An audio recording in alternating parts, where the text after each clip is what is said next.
Paano kung nagpepensyon ka sa SSS, tapos nawala po ang ATM? Ano po ang gagawin?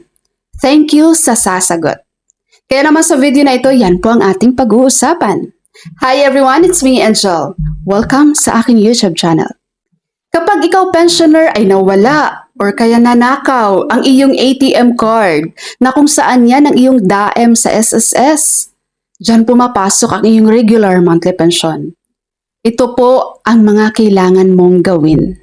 Number 1, pumunta ka kaagad or i-report mo agad sa iyong bank. Sa bangko mo po ha, hindi sa SSS. I-report mo agad sa bank mo ang tungkol sa pagkawala ng iyong ATM card. Para po ma-block po agad nila ang iyong ATM card at maiwasan ang mga unauthorized withdrawal. Lalo na po kapag may laman yung card mo, yung ATM card mo na nawala. Para hindi agad yun ma-withdraw kung sino mang nakapulot or nagnakaw niyan.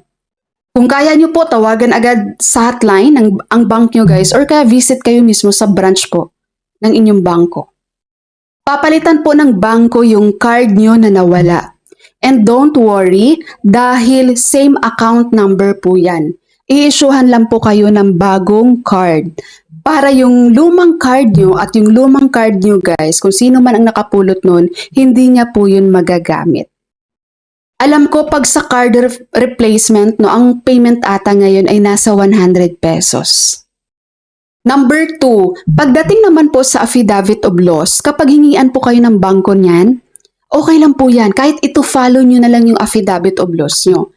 Ang importante po, napablock nyo po agad yung card nyo, yung ATM card nyo na nawala. Number 3, kung sakali man po na yung ATM card nyo na nawala ay may laman, pwede nyo po yung i-over the counter mismo doon sa teller, sa counter ng bangko. Mag-present lang po kayo niya ng inyong valid ID.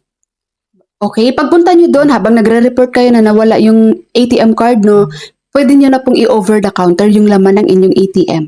Unahan nyo na agad guys, no, habang hindi pa naka-block, unahan nyo na agad yung nakapulot ng ATM nyo habang nag-iisip pa siya, ano bang password nito?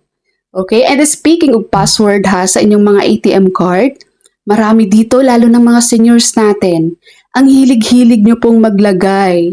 Sulat sa papel ang inyong password, ang inyong PIN ng ATM card nyo, tapos ilagay nyo sa wallet nyo. Ay nako. 'Di ba?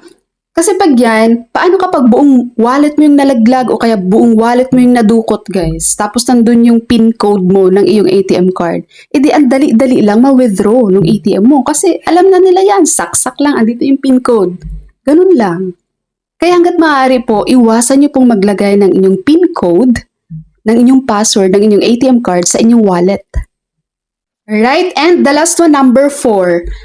While waiting po sa inyong bagong ATM card, tapos alam nyong papasok na ang inyong regular monthly pension sa SSS, okay lang po yan na i-over the counter nyo po yung pension nyo muna while waiting po sa inyong physical na ATM card.